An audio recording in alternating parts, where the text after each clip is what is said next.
Hello student, अस्सलाम वालेकुम। हमने एक्सरसाइज नंबर 1 और 2 कर लिया है। उसके बाद हम पहुँचे हैं रिव्यू एक्सरसाइज में। रिव्यू एक्सरसाइज में जो भी क्वेश्चन हैं हम वो करेंगे। इस चैप्टर सेट वाले चैप्टर में सिर्फ 2 ही एक्सरसाइज थे। एक्सरसाइज नंबर 1 और 2 दोनों हमने कर लिए। उसके बाद हमारे पास एक्सरसाइज रिव्यू वाला है जो हम करेंगे, ये फाइनल एक्सरसाइज है। उसके बाद हम जाएंगे चैप्टर नंबर 2 में। तो सबसे पहले आप देखें क्वेश्चन क्या कह रहा है। Fill in the blanks. Blanks given है, हमें फिल करने हैं। हमने थ्योरी बहुत ही अच्छी तरह से पढ़ा था, तो उस थ्योरी को हम यूज़ करके यहाँ पे इनको फिल करेंगे। फर्स्ट हम रीड करते हैं। If A is equal to A B C then A B C are dash of a set A. कह रहा है कि जब ए बराबर है ए बी सी तो ये सी ए के क्या कहलाते हैं। तो हमें पता है कि ये क्या कहलाते हैं, एलिमेंट्स ऑफ सेट ए। तो हम यहाँ पे लिखेंगे elements.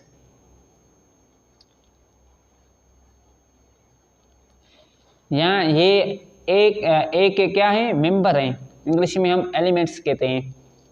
A set which has no element is called dash set. ऐसा सेट जिसमें कोई भी एलिमेंट या मेंबर ना हो उसे हम क्या कहते हैं, उसे हम क्या कहते हैं, एम्प्टी सेट, खाली सेट। ये एक डेफिनेशन है एम्प्टी सेट का। अ set which has limited number of element is called a set.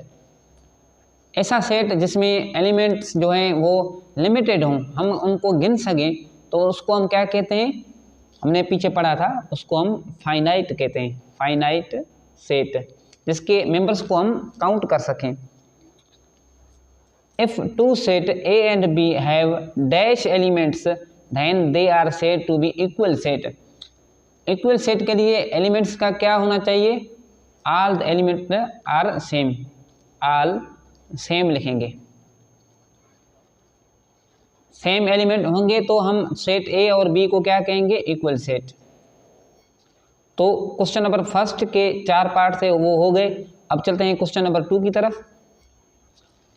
Question number 2 में चूज करेक्ट आंसर। यहाँ पे एमसीक्यू है और कह रहा है कि करेक्ट आंसर जो है वो चूज करें। फर्स्ट को पढ़ते हैं। If B is set of vowel element, vowel of English alphabet then. तो हम अब इसमें क्या करेंगे, first of all B set बनाएंगे। बी सेट क्या है, इंग्लिश के वावेल अल्फ़ाबेट का है। वावेल कौन से, ए ई आई ओ यू, इनका सेट है बी। तो नीचे जो गिवन है उनमें से कौन सा करेक्ट है। तो हमने ये पढ़ा था कि ये निशानी जो है वो बिलोंग्स टू या तल्लक रखता है कि निशानी है। ठीक है। अब फर्स्ट में कह रहा है कि पी एलिमेंट तल्लक रखता है बी से, तो यहाँ पे पी है ही नहीं, यहाँ पे वावेल है तो ये भी नहीं होगा। ई नॉट बिलोंग्स टू बी, तो ये भी गलत है। ई बिलोंग करता है बी से, तो ये भी गलत है। बी बिलोंग्स टू बी, तो यहाँ पे बी हमारे पास है ही नहीं। A belongs to B, A belongs to B, A set B से ताल्लुक़ रखता है, तो ये हमारा करेक्ट ऑप्शन होगा। उसके बाद question number 2, F is called. F एक सेट है जिसमें एक ही मेंबर है। एक मेंबर वाले सेट को हम क्या कहते हैं, हमने पीछे पढ़ा था, null set, infinite set, subset, singleton set. तो हमें पता है कि इसको हम सिंगलटन सेट कहते हैं। नल सेट में कोई मेंबर नहीं होता है, फाइनाइट में हम मेंबर गिन सकते हैं, मतलब होते हैं, सबसेट तो और है। ठीक है। Question number 3, if sets A and B are equal. दो सेट ए और बी आपस में इक्वल हैं, वी यूज सिंबल। हम कौन सा सिंबल यूज़ करेंगे, ये बिलोंग्स टू है, ये सबसेट का है, ये इक्विवेलेंट का है और ये बराबर का है, तो ये हमारे पास करेक्ट ऑप्शन है। उसके बाद हमारे पास लास्ट क्वेश्चन है। If A is equal to A B C, B is equal to A B C D, then which of the following is correct. A और बी सेट बराबर है, नहीं, तो ये भी करेक्ट नहीं है। ए और बी इक्विवेलेंट हैं, तो ये भी नहीं है।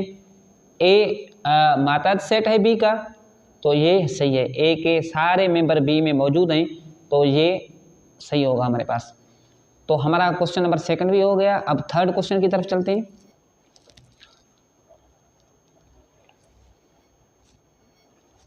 हमारे पास थर्ड में कह रहा है right 2 example of set. Set के कोई भी 2 एग्जाम्पल लिखें। जस्ट मैं लिखता हूँ ए बराबर है 1 2 3 4 5 6। तो ये नेचुरल नंबर के एग्जाम्पल हैं, natural number, set of natural number. और दूसरा मैं कोई भी सेट लिख लेता हूँ, सेट ऑफ ऑड नंबर 1 3 5 7 9। तो ये 2 सेट के एग्जाम्पल हैं। ये ऐसे ही इन्होंने सवाल दे दिया। हमने एग्जाम्पल पीछे भी पढ़े थे, उनमें से भी आप लिख सकते हैं, लेकिन मैंने 2 ये लिख लिए। उसके बाद क्वेश्चन है, ये हो गया question number 4, right the following set in tabular form. नीचे जो हमारे पास सेट गिवन है इनको हमें टेबुलर फॉर्म में लिखना है। ये डिस्क्रिप्टिव फॉर्म में गिवन है हमारे पास, हमें इनको टेबुलर फॉर्म में लिखना है। टेबुलर फॉर्म में कैसे लिखते हैं? हम कर्ली ब्रैकेट में मेंबर्स को रखते हैं और मेंबर्स को कामा के ज़रिए अलग करते हैं। तो ये हम लिखेंगे, पहले क्या कह रहा है, A is a set, set ए है हमारे पास, वो क्या है, all even number between 2 and 10, 2 और 10 के बीच में सारे इवन नंबर 2 और 10 के बीच में कौन से, 4 6 8 और 10 खुद है। ठीक है, तो ये हमारा आंसर हो गया 1 का। और 2 का क्या कह रहा है, B is set of all odd number from 1 to 17।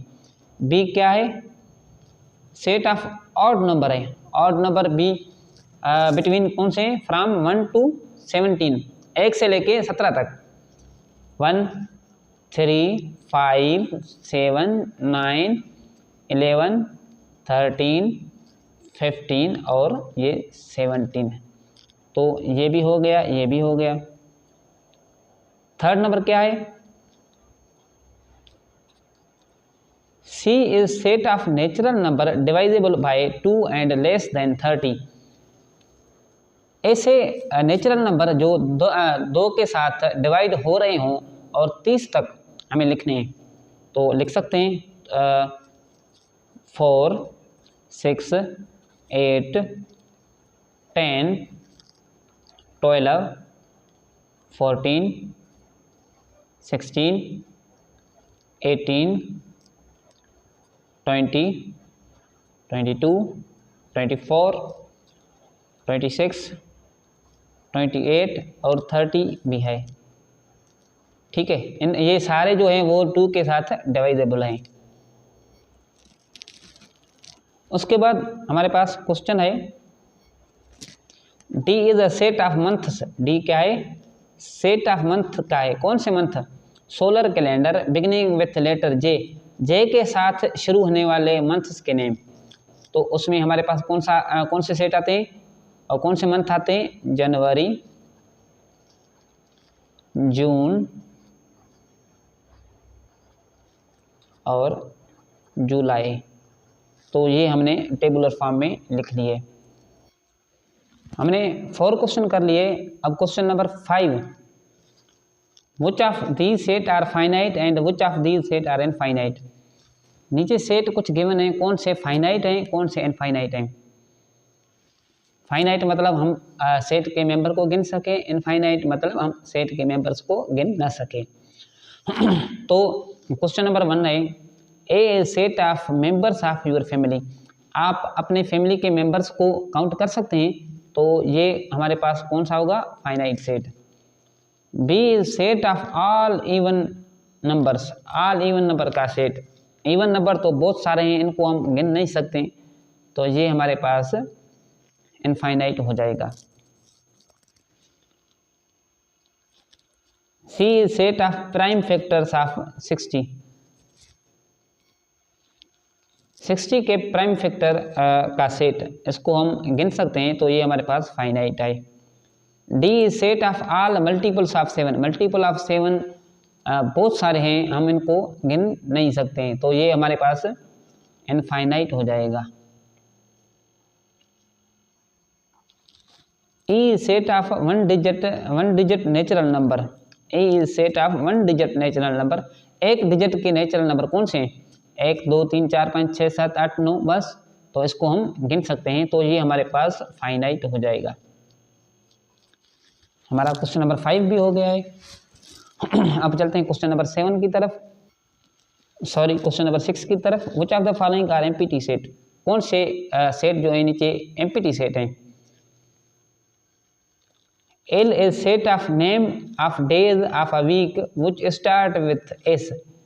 L एक सेट है जिसमें मेंबर कौन से हैं? Days of week start with S. S नाम से शुरू होने वाले डेज है ना, सैटरडे है, संडे है, तो ये एमपीटी सेट नहीं है। हमें एमपीटी सेट चाहिए, ये एमपीटी सेट नहीं है। F is the name of month of a year having 32 days, तो ये एमपीटी सेट है। ऐसा एफ से शुरू होने वाला ऐसा मंथ जिसमें 32 डेज हों, तो ये एमपीटी सेट है। ऐसा तो कोई मंथ है ही नहीं। M is set of odd number exactly divisible by 2। ऐसा ऑड नंबर जिसको हम 2 के साथ डिवाइड कर सकें। भाई ऑड नंबर कभी भी 2 के साथ डिवाइजेबल नहीं होगा, तो ये भी हमारे पास एमपीटी है। N is set of prime number exactly divisible by 2, तो ये एमपीटी नहीं है। प्राइम नंबर 2 के साथ डिवाइड हो सकते हैं।